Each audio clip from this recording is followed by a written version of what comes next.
గంగలకుంట గ్రామస్తులకు, గ్రామ పెద్దలకు, మరి ఇక్కడికి విచ్చేసిన రాష్ట్ర నలుమూలల నుంచి, మండల నలుమూల నుంచి విచ్చేసిన యువతకు, ప్రతి ఒక్కరికి, టీడీపీ కుటుంబ సభ్యులకు, పరిటాల కుటుంబ సభ్యులకు ప్రతి ఒక్కరికి పేరు పేరున నమస్కారాలు తెలియజేస్తున్నాను. మరి ఈరోజు మన నియోజకవర్గంలో ప్రచారాన్ని మొదలుపెట్టడం జరిగింది. మరి దాంట్లో భాగంగా మన మండల ప్రచారం అనేది మొట్టమొదటిగా సెంటిమెంట్తో గంగలగుంటలో మొదలు పెట్టడం జరుగుతుంది. ఇక్కడ మొదలు పెట్టినప్పుడు ఒక భారీ ఘన స్వాగతంతో గ్రామంలోకి తీసుకురావడం జరిగింది. పొద్దున్నుంచి ఎండకు మేము తిరిగినప్పుడు తనను మా అమ్మ కూర్చోబెట్టి మైక్ లో శ్రీరామ్ పోటీ చేస్తాడన్నప్పుడు ఏడో చిన్న గిల్టీ కాన్షియస్ అనేది ఉంటుందన్నమాట. ఏంటంటే మా అమ్మ ఇట్లా చక్కన ఇచ్చేసింది పోస్ట్ ఏమనుకుంటారు 10 మంది చూసిన వాళ్ళు అనే ఒక చిన్న ఫీలింగ్ పొద్దున్నుంచి రోజు అట్లా ఎంటాడుతా అంట. ఏమంటే జనాలు అట్లా తిరుగుతాడు కానీ బిరిబిరి కనపడతానులే బయటికి నాకు. కానీ ఒక్కసారి వచ్చిన తర్వాత మీరు ఇచ్చిన ఉత్సాహం అన్నది వాస్తవంగా చెప్పాలంటే మా అమ్మకు కానీ నాకు కానీ అవేమీ గుర్తు రాకుండా ఇంకా గెలిచేసినాము, ఇంక ఎలక్షన్కి పోయేది ఎలక్షన్ గెలిచేసినాము అనే ఒక ధైర్యాన్ని మీరు ఇచ్చి మీరు ముందుకు నడిపిస్తున్నారు. కాబట్టి నడిపించినందుకు మీ అందరికి కూడా కృతజ్ఞతలు తెలుపుతున్నాను. మరి దాంట్లో ముఖ్యంగా ఈరోజు గంగలకుంట గ్రామంలో కూడా ముందుసారి 5 ఏళ్ల కిందట ఇదే రకంగానే వచ్చి రకరకాల హామీలు కావచ్చు, ఆ రోజు మేము ఈ పనులు చేస్తామని చెప్పిపోయడం జరిగింది. దాంట్లో భాగంగా మాకు చేతనైనంత వరకు ఆ హామీల్ని పూర్తి స్థాయిలో నిలబెట్టుకోవడానికి ప్రయత్నం చేశాము. మరి దాంట్లో ఓ చిన్న పని, ఎందుకంటే మొదటిది అయిపోకూడదాము, మాకు మనసులో ఉంది మీకు మనసులో ఉంది కాబట్టి ఏంటంటే మన చెరువుకి నీళ్లు తీసుకురావడం అన్న చిన్న విషయాన్ని అదొక దాని గురించి మాట్లాడాలా. అది ఖచ్చితంగా ఈ చెరువుకి నీళ్లు ఇస్తామని చెప్పి ముందుసారి మేము కూడా మాట చెప్పడం జరిగింది. దాంట్లో భాగంగానే సర్వే చేయడం జరిగింది, అధికారులను తీసుకెళ్లడం జరిగింది. ఈ గ్రామంలోని చాలా మంది నాయకులు, మండలంలోని నాయకులు అందరూ అక్కడికి వెళ్ళి మొత్తం చూడటము జరిగింది. చూసినప్పుడు చిన్న చిన్న అడ్డంకులు, టెక్నికల్ సమస్యలతో చెరువుకి ఆ కాలువ తీసుకురావడం అన్నది అది ఎక్కువ వ్యయంతో, అంటే ఎక్కువ ఖర్చుతో కూడుకొని ఉండడం వల్ల అది కొంచెం వెనకబడడం జరిగింది. దాంట్లోనూ మన చెరువు చిన్నదవడం వల్ల, ఆయకట్టు తక్కువగా ఉండడం వల్ల మైనర్ ఇరిగేషన్ లో కానీ మేజర్ ఇరిగేషన్ లో కానీ కాలువ తెచ్చుకోవాలంటే కూడా తెచ్చుకోలేని పరిస్థితి వచ్చింది. ఆ రోజు పరిస్థితి ఏంటంటే మన మండలంలో ఉన్న చెరువులన్నిటికి కూడా కాలువలు తవ్వుకోవాలా, కాలువలు తవ్వుకొని అక్కడికి నీళ్ళు ఇచ్చుకోవాల్సిన అవసరం అనేది ఉండింది. కాబట్టి అప్పుడు ఏం చేశామంటే నీరు మట్టి వర్కులు పెట్టుకొని కాలువలు కొట్టుకొని చెరువుల్లోకి నీళ్లు వదులుకున్నాం. ఈ రోజు ఆల్మోస్ట్ అన్ని చెరువులకి నీళ్లు వదిలాము, గంగలకుంట చెరువు మాత్రం మిగిలిపోయింది. ఈ రోజు ఖచ్చితంగా రేపు పొద్దున చంద్రబాబు నాయుడు గారు ముఖ్యమంత్రి అవుతారు. మరొకసారి ఇక్కడ ఈ నియోజకవర్గంలో తెలుగుదేశం జెండా మనం ఎగరేస్తాము.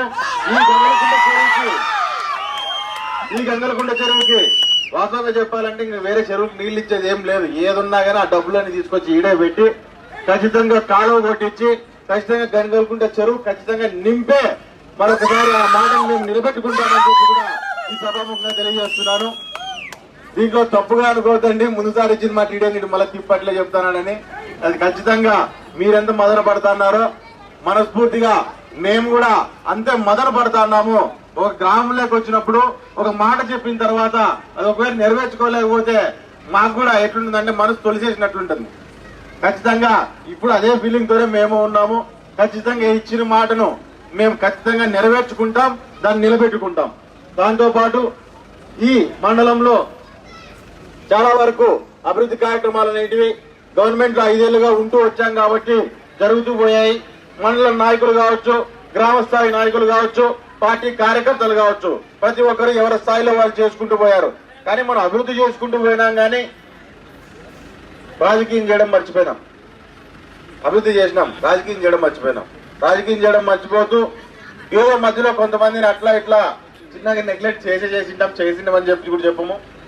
ఏదున్నా సరే ఈరోజు సమయం అన్నది చాలా తక్కువగా ఉంది కాబట్టి మీరందరూ కూడా ఆ గ్రామాల్లోకి వెళ్ళినప్పుడు మన గ్రామాల్లోకి వెళ్ళినప్పుడు దయచేసి ప్రతి ఒక్కరిని మీరు మాట్లాడి లాస్ట్ టైం ఏమన్నా మేము చిన్నగా నెగ్లెక్ట్ చేసింటే ఎవరినన్నా వాళ్ళందరినీ కూడా మీరు మాట్లాడి ఏదో తప్పు ఒప్పు మనం చెప్పుకొని వాళ్ళని కలుపుకొని మనం ముందుకు పోవాలా.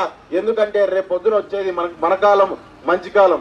ఆ కాలంలో కష్టకాలం అంతా మనతో ఉండి మంచి కాలంలో మనతో ఉండకూడదో లేకుంటే అలిగి పాపం కూర్చున్నారనే మాట రాకోకుండా దయచేసి వేరే రకంగా ఆలోచన చేయకుండా ఎవరన్నా అట్లాంటి చిన్న చిన్న మనస్పర్ధలున్నా మీరంతా కలిసి వచ్చి ఖచ్చితంగా పార్టీని మరొకసారి గెలిపించి చంద్రబాబు నాయుడు గారు ముఖ్యమంత్రి అవుతారు. మన ప్రాంతాన్ని మరొకసారి మన కుటుంబాన్ని మనం అభివృద్ధి చేసుకోవడానికి సహాయపడతారని చెప్పి కూడా ఈ సభాముఖంగా నేను తెలియజేస్తున్నాను. మరి దాంతో పాటు గ్రామాల్లో మండలాల్లో మండల నలుమూల నుంచి చాలా మంది ప్రజలు వచ్చారు.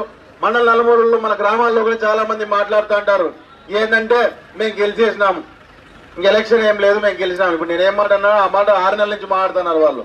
కానీ ఒకటి మాత్రం బాగా గుర్తు పెట్టుకోవాలా, పటాల కుటుంబం ఈ నియోజకవర్గంలో రాజకీయం చేసినంత వరకు తెలుగుదేశం జెండా పసుపట్టు జెండా ఈ నియోజకవర్గంలో ఉంటుంది కానీ బీజేపీ అనేది ఉండదు. ఇక్కడ వేరే వాడు గెలవనీయమని చెప్పి కూడా ఈ సభాముఖంగా నేను తెలియజేస్తున్నాను.